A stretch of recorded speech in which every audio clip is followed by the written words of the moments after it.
leer gi am Sénégal amul fenn xanaa Makka à part Makka te Makka ma terminé ci loolu Makka fa la ñu teg Kaaba gi bañ nañ ko ba tey ñu ngi teg tamit satellite yaa ngi commencé wane la Voie lactée wane les trous noirs boo xam ne que étoiles yi ñooy tawaaf ci kawam la Voie lactée mu mel ni dañu sol lu weex di tawaaf te noonu la ñuy wax bu ñu tegee Kaaba gi dañ ne am na Kaaba gu nekk àjjana bu nekk ci kaw asamaan jàkkaarloo Kaaba gi mais à part Makka lu leer laa lay wax Sénégal concentration borom leer ak leer gi am Sénégal amul fenn donc li tax ma commencé woon ni la xam sa bopp gën ñu wax la ko Sénégal yàlla dafa ñu may lu mu mayul kenn mais ñu ngi koy sàggane voilà nañu jàpp suñu bopp jàpp suñu diine.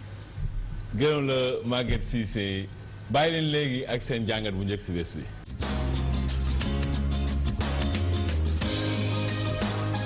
mbokk yi tey suñu taw seetlu dañu si ànd ak Alice Sidibé moom daa am benn taxawaay bu mu am si wàllum zakat nan lañ koy lijjantee mu ñëw fii di ñu ko leer Alice mu ngi nuyu dalal la ziar. merci Tounkara. Alice yow si lan ngay yëngu. man maa ngi yëngu si social dama créer benn service bu tudd Sama Zakat boo xamante ni on met en vente des bons alimentaires ou d'ordonnance yoo xamante ni quelqu'un comme vous pouvez les acheter et puis les offrir à des personnes démunies maanaam da nga koy jënd nga may ko koo xamante ni dafa néew doole wala koo xamante ni sa mbokk la nga bëgg ko dimbali. maanaam man tey xam nga asaka farata la si jullit boo xam ni am na ko bu amee koppar yoo xam ni dajale na mët na at daf si war a génnee maanaam téeméer bu nekk mu génnee si ñaari fifti na genn waat mooy asaka léegi asaka googu man su ma ko waree génne tey kon mun naa ñëw si yow jëndi bon yoo xam ni léegi damay dem bon yooyu jox ko néew di doole bu mën a weccee ko bon boobu ak lu mu lekk wala lu muy fajoo pharmacie. exactement. Alice yow moom xalaat boobu am na solo di. waaw am na solo moo tax may insister pour nit ñi xam ko surtout parce que outil la en fait c'est pas du pour seulement particuliers yi entreprises yi ONG yi fondation yi ñëpp mën nañ ko utiliser. loolu kañ nga door moom kañ nga ko door. ñu ngi door mois de janvier. bii nii waaw ci la ñu commencé étendre suñu réseau parce que dañu am ay partenaires yoo xamante ni ñooy jaay bon yi am partenaires yoo xamante ni si la ñuy échanger bon. maanaam bon bi boo ko joxee nit kooku dafay dem ci partenaire bi jël fa en échange lekk wala dàll wala savon wala mu dem ci pharmacie échanger ko contre des médicaments. waaw mais Alice loolu Sénégalais yi xam nañ ko. ñi ñaa ngi ñëw si yéen. ñi ñaa ngi ñëw bu ñu leen ko présenter ils disent que c'est une excellente idée. mais je pense que foog ñu xam ko foog ñu wax ko nit ñi xam ko. ba pare c'est un outil boo xamante ne c'est encore plus pertinent pour ONG yi ak fondation yi. parce que ñoom dañuy am ay structures yoo xamante ni dañuy employer ay nit yu bare dañuy am ay coûts yu bare.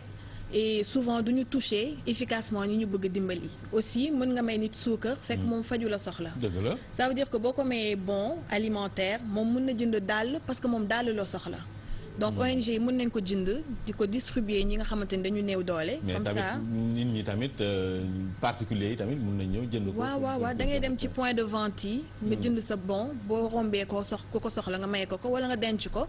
parce que am nga proche boo xamante ni dafay faju wala néew na doole boo xamante ni boo bu ngeen dajee rek nga may ko. bon ñiy bugg génnee asaka yëpp xam nga weeru koor wi léeg-léeg. nañ naan weer waaw benn détail en fait sama zakat la mais c'est pour tout le monde c'est pas seulement pour musulmans yi. pour ñëpp la ñëpp mën nañ ko utiliser. don moom ci religion yëpp la.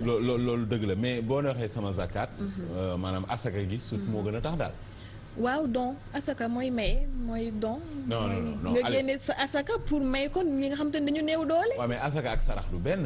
asaka farata la du sarax franchement du sarax ndimbal la.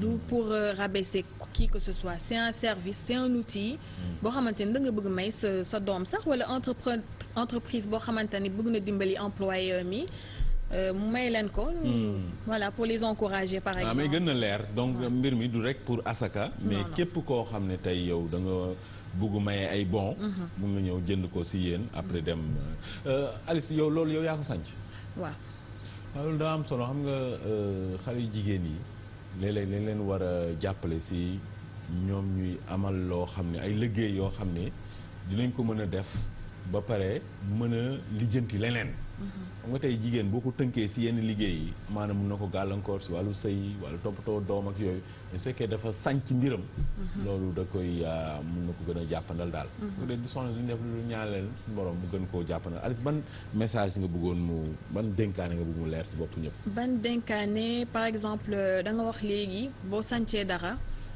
c'est important mais dañu nekk ci benn dëkk boo xamante ni booy entreprendre c'est difficile. dëgg la. voilà l'essentiel c'est pas surtout financièrement tu peux te débrouiller ba nga àgg fi nga jëm mais nit ñi bu ñu la nee juste c'est pertinent c'est efficace nañu xool ñoom seen intérêt ça veut dire que outil la boo xamante ni tout le monde peut s'en servir. bon léegi bon ñaata lay jar man mën naa jënd. mën nga jënd c'est à partir de 1000 francs ça veut dire que en fonction de budget ku nekk mën nga jënd 10 bons wala bu fekkee ne ONG nga mën nga jënd 5000 bons c'est au besoin ñun foog ñu jënd ay bons Sénégal ci kanam comme ça léeg-léeg ah voilà c'est exactement ça ñëpp a war a maye ñëpp a war a mais loolu lu wér la donc message bi mooy na si ñëpp jàpp mais prendre ça sérieusement c'est pas pour moi mais c'est pour tout le monde képp kuy entreprendre da ngay xool intérêt wu service bi muy offrir yow nga jëfandikoo ko parce que affaire bi du maanaam jëflante la daal. jëflante la surtout ce n'est pas forcément rentable mais c'est quelque chose boo xamante ni j'y tiens parce que c'est une innovation quand même. wër. voilà et puis ça aide aussi. dëgg la. voilà. ñu bàyyi leen léegi ak seen vidéo du jour.